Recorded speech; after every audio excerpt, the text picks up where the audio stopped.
नमस्कार। उत्तर प्रदेश पीसीएस 2027 के प्रीलिम्स की पी/क्यू सीरीज़ में आप सभी का स्वागत है। आज हमारी पी/क्यू सीरीज़ का पी/क्यू प्रैक्टिस का तीसरा दिन है। हम रोज़ 10 बजे Monday to Saturday daily P Q practice करते हैं यूपी पीसीएस 2027 के लिए, जिसमें हम पिछले वर्षों में उत्तर प्रदेश की पीसीएस की परीक्षा एवं उसके समकक्ष जो परीक्षाएं हो रही हैं उनसे संबंधित प्रश्नों को लगाते हैं।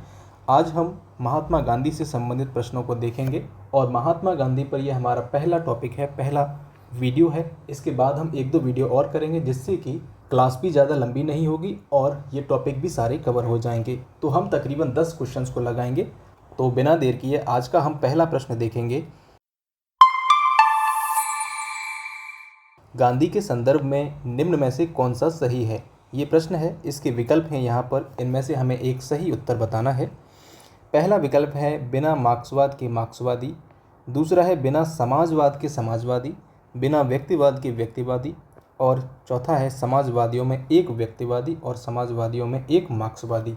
तो ये गांधी के बारे में ये बातें कही जा रही हैं। ये उत्तर प्रदेश लोअर में आया था, मेंस में 2013 में।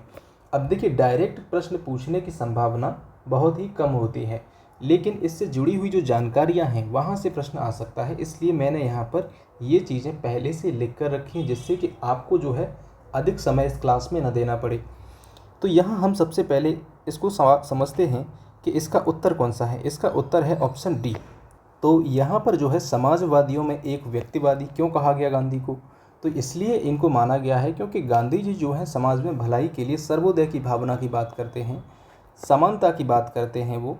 और आप देखोगे कि सर्वोदय और समानता की बात जो है समाजवाद का मूल तत्व है। लेकिन गांधी ये नहीं मानते समाजवादियों की तरह कि राज्य या समाज के अधीन व्यक्ति अधीन होगा, तो मतलब व्यक्ति राज्य के अधीन नहीं है, ये मानते हैं गांधी जी। समाजवाद क्या कहता है कि राज्य के अधीन व्यक्ति होगा। अब गांधी यहाँ पर अंतरात्मा और नैतिक विकास पर बल देने की बात करते हैं। वो कहते हैं कि राज्य जो है व्यक्ति की स्वतंत्रता को छीन लेता है, और उनका जो आदर्श स्टेट है वो राम राज्य की कल्पना सामने रखते हैं, जो कि एक राज्य विहीन, स्टेटलेस और व्यक्ति केंद्रित समाज था। इसलिए यहाँ पर इनको समाजवादियों में एक व्यक्तिवादी कहा गया है। और दूसरी तरफ कहा गया है समाजवादियों में एक मार्क्सवादी। तो मार्क्सवादी विचार गांधी में कैसे दिखते हैं? तो गांधी और कार्ल मार्क्स, इन दोनों का एक लक्ष्य था, एक ही लक्ष्य था, लेकिन इनके जो तरीके थे वो अलग अलग थे। गांधी और मार्क्स का लक्ष्य समान था, वर्ग विहीन एवं राज्य विहीन समाज। तो गांधी चाहते थे कि एक ऐसा समाज हो जिसमें कोई वर्ग ना हो, राज्य ना हो। यही क्या चाहता था? यही चाहता था मार्क्स, जहाँ पर ना शोषण हो। लेकिन गांधी जी जो हैं वो क्या कहते हैं कि मैं अपने को मार्क्सवादी मानता हूँ, लेकिन अंतर यह है कि मेरा मार्क्सवाद जो है वो अहिंसा पर आधारित है। वे बिना किसी हिंसक क्रांति के, मतलब हिंसा नहीं चाहते थे। वो पूंजीपतियों का हृदय परिवर्तन कराना चाहते थे, जिसे कहते हैं ट्रस्टी से थ्योरी। इसके माध्यम से वो जो आर्थिक समानता है वो लाना चाहते थे गांधी जी। तो मार्क्स और गांधी के उद्देश्य तो लगभग समान थे, लेकिन इनको पाने के तरीके दोनों के अलग थे। मार्क्सवाद चाहता था द्वंद्वात्मक भौतिकवाद, आपने मार्क्सवाद में पढ़ा होगा। वर्ग संघर्ष की बात करता है मार्क्सवाद, हिंसक क्रांति की बात करता है। गांधी क्या करते हैं? अहिंसा के माध्यम से। गांधी जी इन लक्ष्यों को, ये जो लक्ष्य हैं कार्ल मार्क्स के या फिर मार्क्सवाद के, उन लक्ष्यों को अहिंसक तरीके से प्राप्त करने की बात करते हैं, नैतिक रूप से प्राप्त करने की बात करते हैं। एक है यहाँ पर आप देखोगे कि ऑप्शन डी कह रहा है बिना समाजवाद के समाजवादी। तो ऐसा भी नहीं कह सकते कि गांधी जी जो हैं उनमें समाजवाद के तत्व नहीं देखे जाते, समाजवाद के विचार नहीं थे। तो उनमें आप देखोगे उसको हम कहेंगे गांधीयन सोशलिज्म। उनका एक अपना अलग विशिष्ट समाजवाद था, जिसे क्या कहा जाता है? गांधीवादी समाजवाद। और ये केंद्रीकृत नहीं था। ये चाहते थे कि समाज हो, राज्य हो, वो विकेंद्रीकृत हो, जिसमें कुटीर उद्योग हैं, पंचायतें हैं, ये सारी चीज़ें हों। तो इसलिए ये कहना गलत होगा कि गांधी जो है समाजवाद के समर्थक नहीं थे, या समाजवाद के तो उनके विचारों में नहीं देखे जा सकते। तीसरा पॉइंट है कि बिना व्यक्तिवाद के व्यक्तिवादी। तो अब यहाँ पर ऐसा भी नहीं कह सकते कि जो गांधी हैं वो व्यक्तिवादी नहीं थे, लेकिन पश्चिम के जो वेस्टर्न के जो व्यक्तिवादी हैं उनकी तरह नहीं हैं। वो कैसे हैं? वो भौतिकवादी हैं, स्वार्थ उनके अंदर है। जबकि गांधी बात करते हैं आध्यात्म की, कर्तव्य की। तो गांधी के व्यक्तिवाद में कर्तव्य भी जुड़ा है समाज के प्रति, समाज के कल्याण के कर्तव्य की, समाज के कल्याण का कर्तव्य प्रत्येक नागरिक में हो, ऐसी वो बात करते हैं गांधी। तो गांधी व्यक्तिवाद के समर्थक हैं, लेकिन घोर व्यक्तिवाद, कट्टर व्यक्तिवाद, इसके समर्थक वो नहीं हैं। अब हम बात करेंगे सेकंड, हमारा जो प्रश्न है उसकी। सेकंड प्रश्न है, इसको समझिए। नीचे दो कथन दिए गए हैं जिनमें से एक को अभिकथन ए तथा दूसरे को कारण आर कहा गया है। तो कथन और कारण से ये प्रश्न है। कथन है, दक्षिण अफ्रीका के संघर्षों ने गांधी जी को राष्ट्रीय आंदोलन के नेतृत्व के लिए तैयार किया। बात ठीक है कि दक्षिण अफ्रीका में उन्होंने जो संघर्ष किए, इंडिया में जो राष्ट्रीय आंदोलन में उनकी जो भूमिका है उसके लिए उन्हें वहाँ पर उसने तैयार किया। तो ये ऑप्शन तो ठीक है, कथन मतलब ठीक है। अब कारण को भी देख लेते हैं।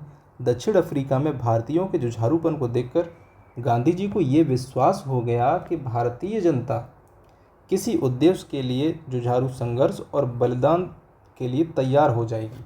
मतलब कारण यहाँ पर गलत लग रहा है मुझे, क्योंकि गांधी जी जो जब दक्षिणी अफ्रीका से आए तब उनका ऐसा मानना नहीं था, वो हम आगे अभी समझेंगे। ऐसा उनका मानना नहीं था कि मैं पहुंचूंगा और जनता मेरे इंतज़ार में पूरा संघर्ष कर देगी। इसलिए इसका उत्तर सी है, ए सही किंतु आर गलत है।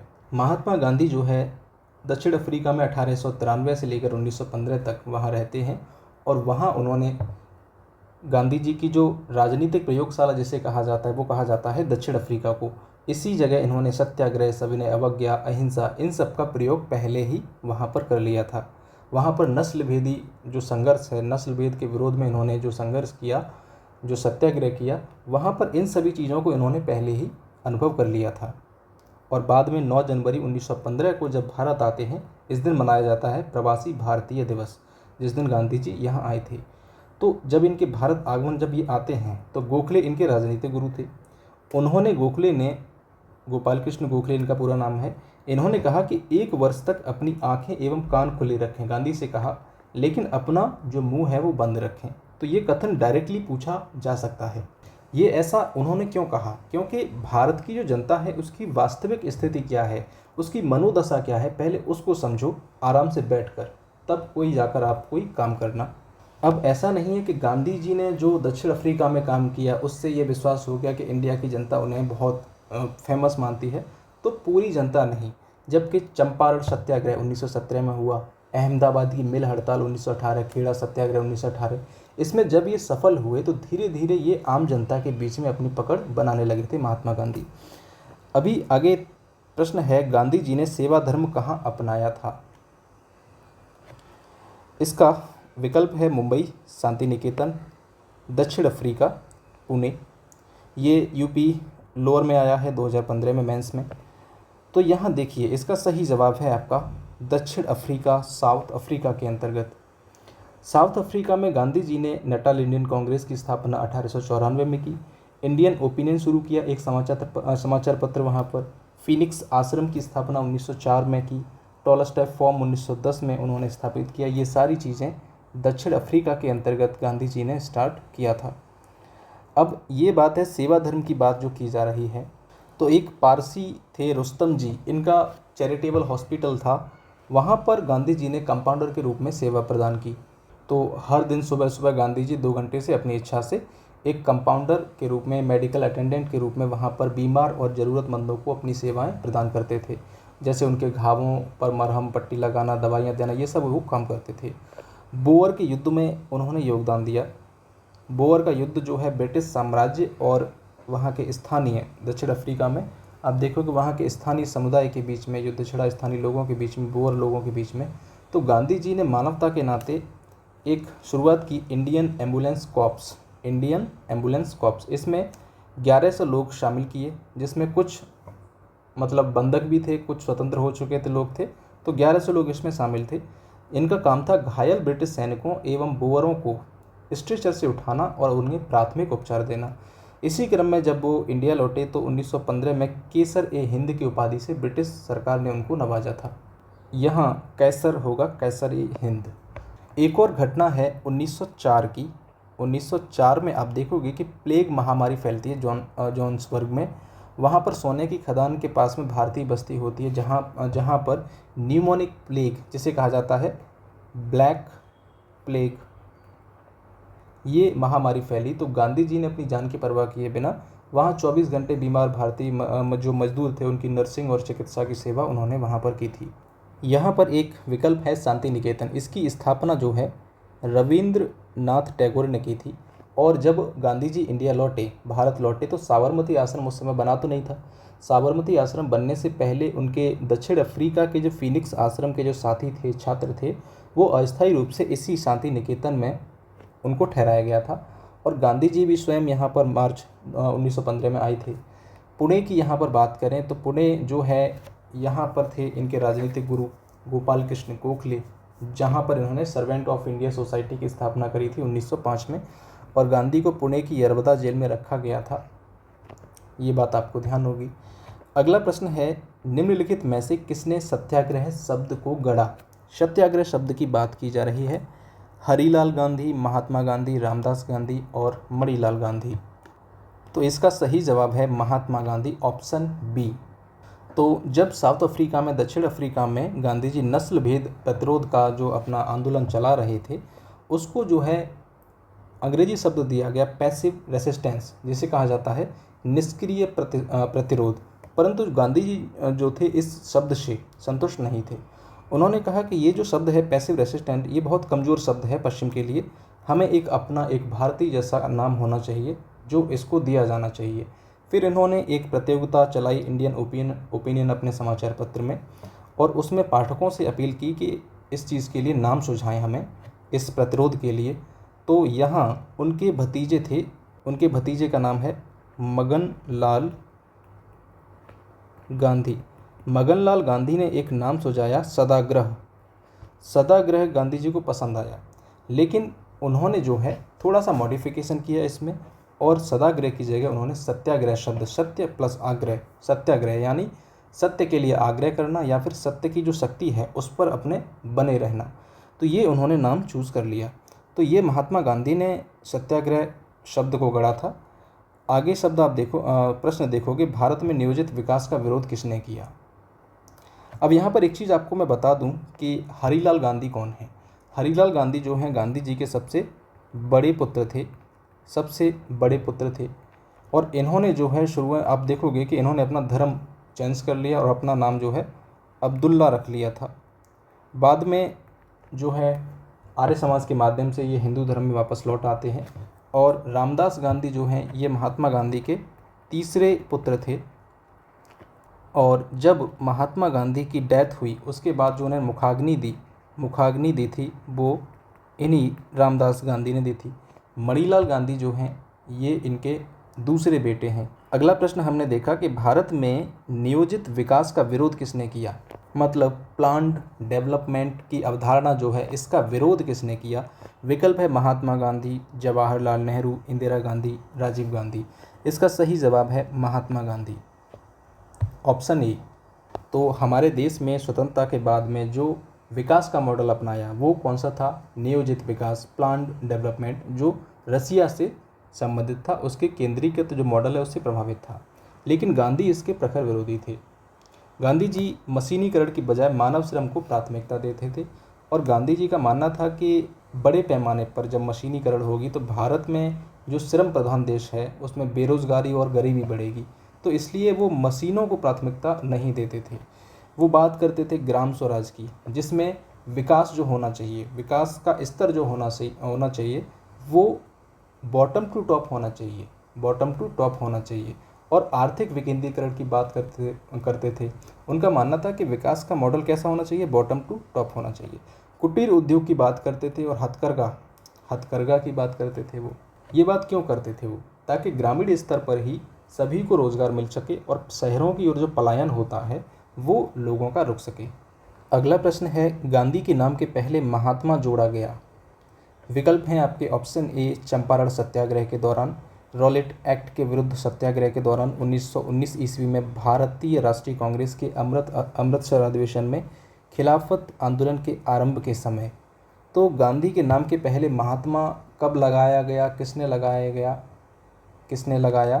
तो इसका सही जवाब है ऑप्शन ए चंपारण सत्याग्रह। चंपारण सत्याग्रह जो है 1917 में होता है, 1917 में होता है। और ये गांधी का पहला सफल सत्याग्रह था और ये आंदोलन बिहार में हुआ था। कहाँ हुआ था? बिहार में चंपारण में नील की खेती के विरुद्ध हुआ था। 3/20 जिसे आप कहते हैं तिनकठिया प्रथा के विरुद्ध ये हुआ था। और यहाँ इसी आंदोलन के दौरान रविंद्रनाथ टैगोर, ये जो रविंद्रनाथ टैगोर हैं, इन्होंने गांधी को महात्मा कहकर पुकारा। लेकिन बदले में आप देखोगे कि महात्मा गांधी ने भी रविंद्रनाथ टैगोर को गुरुदेव की उपाधि दी। एक बात और जुड़ी है कि चंपारण गांधी जी जो हैं एक किसान नेता थे, राजकुमार शुक्ल इनके आमंत्रण पर ये चंपारण गए थे।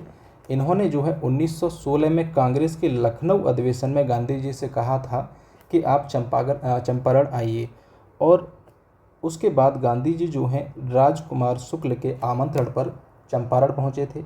और इस आंदोलन में डॉक्टर राजेंद्र प्रसाद और एक नाम है अनुग्रहण नारायण सिन्हा। डायरेक्टली प्रश्न पूछा जा सकता है कि कौन से नेता इसमें शामिल थे। डॉक्टर राजेंद्र प्रसाद ये इसमें शामिल थे, और जेबी कृपलानी, महादेव देसाई और एक है नरहरि पारेख। ये सभी महत्वपूर्ण नाम हैं, राइट। अनुग्रह नारायण सिंह, डॉक्टर राजेंद्र प्रसाद, जेबी कृपलानी, महादेव देसाई, नरहरि पारेख, ये सभी चंपारण आंदोलन में गांधी जी के साथ महत्वपूर्ण नेता थे। और एक बहुत महत्वपूर्ण बात आपको मैं बता दूं, यहाँ पर ये प्रश्न पूछा भी गया है कि जो ये एनजी रंगा हैं, एनजी रंगा ने गांधी जी के चंपारण सत्याग्रह का विरोध किया था। तो ये आंध्र प्रदेश के एक किसान नेता थे एनजी रंगा, इन्होंने चंपारण सत्याग्रह का विरोध किया था। अब आगे एक प्रश्न है आपके लिए, गांधी जी को वन मैन बाउंड्री फोर्स कहकर किसने संबोधित किया? ये यूपीपीसीएस प्री री एग्ज़ाम 2015 का प्रश्न है। तो इसका सही जवाब है चर्चिल, एटली, माउंटबेटन, साइमन। इसका सही जवाब है माउंटबेटन। तो जब हमारा देश आज़ाद हुआ था 1947 में, तो उस विभाजन के बाद देश के कई हिस्सों में जगह जगह पर विद्रोह हुए, दंगे हुए, जिससे हिंदू मुस्लिम दंगे, ये सारी चीज़ें भड़की, लोगों की मौतें हुई। एक साइड में आप देखोगे कि पंजाब की ओर ब्रिटिश सरकार ने तकरीबन 50,000 से अधिक ब्रिटिश सैनिक तैनात किए वहाँ पर दंगे को दबाने के लिए, लेकिन फिर भी सफल नहीं हुए। दूसरी ओर जो महात्मा गांधी हैं वो बंगाल के नोआखली की गलियों में, जो दंगा से सबसे ज़्यादा प्रभावित था, वहाँ पर अकेले जाकर घूम रहे थे और दंगाइयों के बीच में वो अपील कर रहे थे, उपवास कर रहे थे कि आप दंगा ना करें। इसी क्रम में जो लॉर्ड माउंटबेटन हैं, भारत के तत्कालीन ब्रिटिश वायसराय थे ये, और अंतिम ब्रिटिश वायसराय भी इनको कहा जाता है, लॉर्ड माउंटबेटन को। इन्होंने गांधी जी को कहा वन मैन बाउंड्री फोर्स, यानी एक अकेले व्यक्ति की सेना जो पूरे सीमा की रक्षा कर सकती है। उसने कहा कि हमारी जो 50,000 55,000 की सेना नहीं कर पाई, वो इस अकेले बूढ़े आदमी ने कर दिखाया। तो ये गांधी जी के बारे में माउंटबेटन ने कहा था। चर्चिल यहाँ पर एक शब्द है, तो चर्चिल जो है सेकेंड वर्ल्ड वॉर के दौरान आप देखोगे कि ब्रिटेन का ये रूढ़िवादी कंजर्वेटिव पार्टी का प्रधानमंत्री था, और ये गांधी का और भारतीय स्वतंत्रता का बहुत घोर विरोधी था। 1931 में जब गोलमेज सम्मेलन होता है सेकेंड, तो उस समय जब गांधी जो हैं ब्रिटिश वायसराय के बराबर बात कर रहे थे खुलकर, तो इसे देखकर चर्चिल ने बहुत ही भद्दी टिप्पणी की। उसने गांधी जी को कहा अर्धनग्न फ़कीर। तो कई बार पूछ लिया जाता है कि अर्धनग्न फ़कीर किसने कहा गांधी जी को, तो चर्चिल ने कहा था। एटली जो है, क्लीमेंट एटली इसका पूरा नाम है, ब्रिटेन की ये लेबर पार्टी का नेता था, और भारत की आज़ादी के समय ये ब्रिटेन का पीएम था। इसने ही घोषणा करी थी 20 फरवरी 1947 को, एटली घोषणा जिसे कहा जाता है, एटली डिक्लेरेशन, कि ब्रिटिश सरकार जो है जून 1948 से पहले भारतीयों को सत्ता सौंप देगी। साइमन की बात करें तो साइमन कमीशन जो है, आपने देखा होगा, साइमन कमीशन जो आया था उसका अध्यक्ष था सर जॉन साइमन, जो भारत में संवैधानिक सुधारों के लिए एक कमीशन था, और इस कमीशन में एक भी इंडियन सदस्य नहीं था, जिस कारण से इसका बहुत विरोध हुआ। और आपने देखा होगा कि जगह जगह साइमन गो बैक के नारे लगाए गए थे। गांधी को महात्मा रविंद्रनाथ टैगोर ने कहा चंपारण सत्याग्रह के दौरान। लेकिन गांधी को राष्ट्रपिता किसने कहा? गांधी को राष्ट्रपिता कहा था सुभाष चंद्र बोस ने। सुभाष चंद्र बोस ने गांधी को राष्ट्रपिता कहा था 1944 में। 1944 में वो सिंगापुर से, कहाँ से? सिंगापुर से आज़ाद हिंद रेडियो पर प्रसारण करते हैं और गांधी जी से जो स्वतंत्रता आंदोलन है उसके लिए आशीर्वाद मांगते हैं। तो ये सुभाष चंद्र बोस ने कहा था, इस चीज़ को ध्यान रखना। अगला प्रश्न है हमारा, महात्मा गांधी ने भारत में अपना पहला जन भाषण कहाँ दिया था? इसका सही जवाब है ऑप्शन डी, वाराणसी में। वाराणसी में बनारस हिंदू विश्वविद्यालय, BHU। तो BHU जो है फेब 1916 में इसके उद्घाटन समारोह हो रहा था तब यहाँ पर गांधी जी ने अपना पहला पब्लिकली भाषण दिया था इंडिया में। और इस समारोह में कई राजा महाराजा थे, वायसराय उस समय लॉर्ड हॉर्डिंग था, वो भी था, राष्ट्रीय नेता जैसे कि एनी बेसेंट वगैरह ये सब थे।